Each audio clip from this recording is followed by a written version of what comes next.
जय श्रीराम।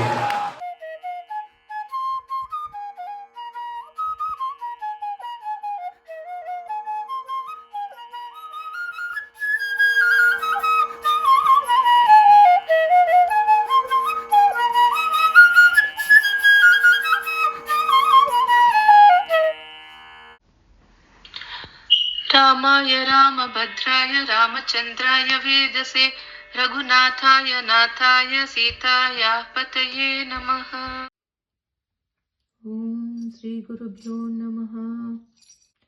शरीरं सुरूपं तथा वा कलत्रं यशश्चारुचित्रं धनं मेरुतुल्यं मनश्चेन लग्नं गुरोरङ्घ्रिपद्मे ततः किं ततः किं ततः किं ततः किम् कलत्रं धनं पुत्रपौत्रादि सर्वं गृहं बान्धवा सर्वमेतत् विजातं मनश्चेन लग्नं गुरोरङ्घ्रिपद्मे ततः किं ततः किं ततः किं ततः किम् षडङ्गादिवेदो मुखे शास्त्रविद्या कवित्वादिगद्यं सुपद्यं करोति मनश्चैन लग्नं गुरोरङ्घ्रिपद्मे ततः किं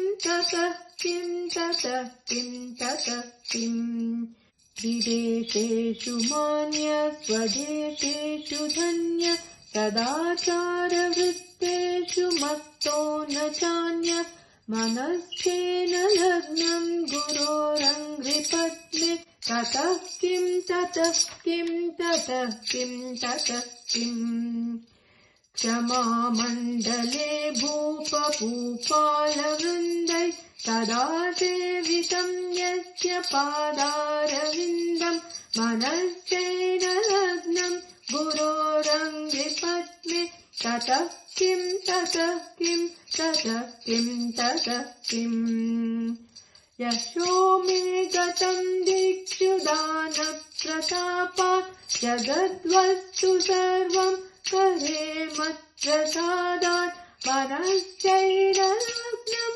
गुरोरङ्घ्रिपद्मे ततः किं ततः किं ततः किं ततः किम् न भोगेन योगे न वा वासिराजौ न कान्तामुखेनैव वित्तेषु चित्तम् मनश्चैन लग्नं गुरोरङ्घ्रिपद्मे ततः किं ततः किं ततः किं ततः किम् अरण्येन वा स्वस्य गेयेन कार्ये न देहे मनो वर्तते मे त्वनर्घ्ये मनश्चेन लग्नं गुरोरङ्घ्रिपद्मे ततः किं ततः किं ततः किं ततः किम् गुरोराश्रकं यः पठेत् पुण्यदेहि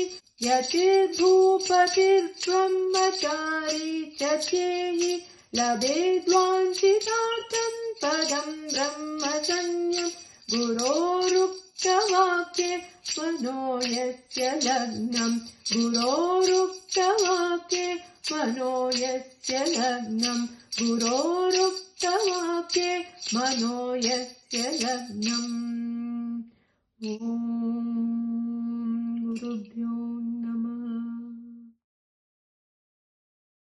ॐ गुरुभ्यो नमः।